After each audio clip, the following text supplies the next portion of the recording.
เคเอาสบายดีทุกคนมาไปไต่อึ่งนำกันเด้อไปมาเลยจับอึ่งนั่งฝนตกเนาะ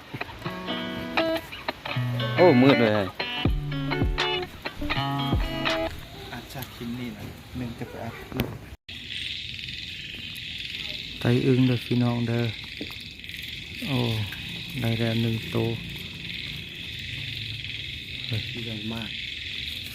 เนื้อร้ายพี่น้องมันอยู่ที่ยางมันถือลาโออ๋อที่ใกล้ที่มันใกล้ขึ้น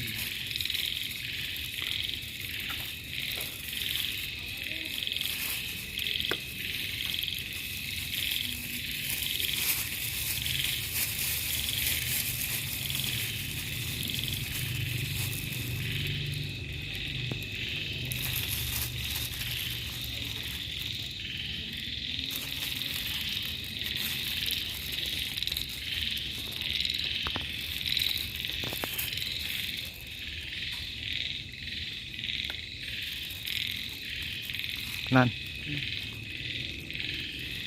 มึงไปอันน่ะอ่างน้ำเบืองทางนั้นเลย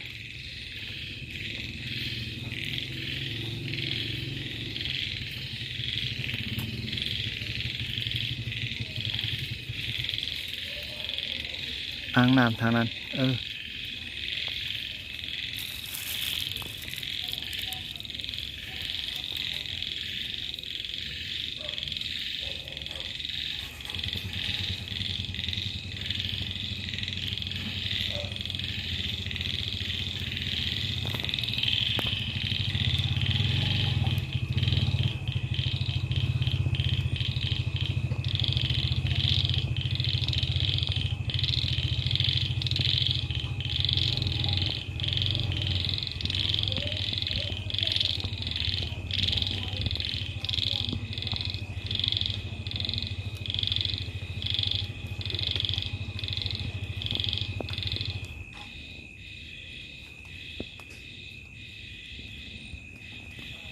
คอยโชคเบื้องน้ำเค็มนั่นนะ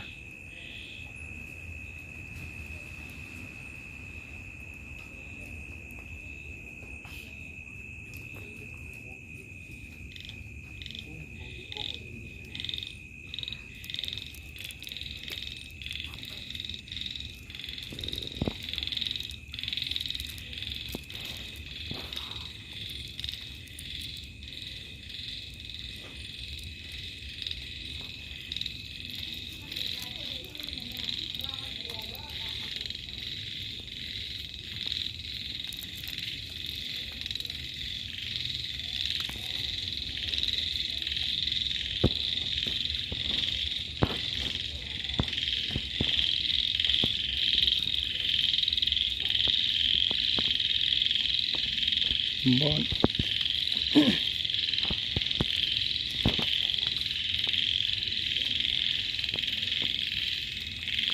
อนนั้นอ่างอันนั่นนะมึงดีพอดีบางเค็มมันนะอ่างอันทางนั้นนะบ่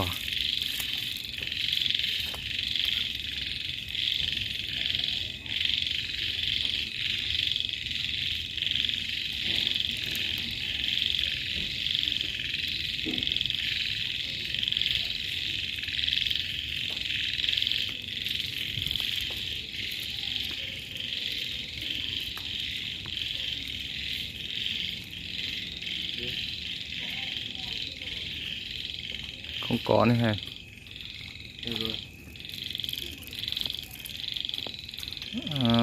ได้สองตัวเราทุกคนอึ้งนี่สลาดพดเอามาแล้วมันกระโบห้องเลยนกย่างทุกคนนกย่างโอ้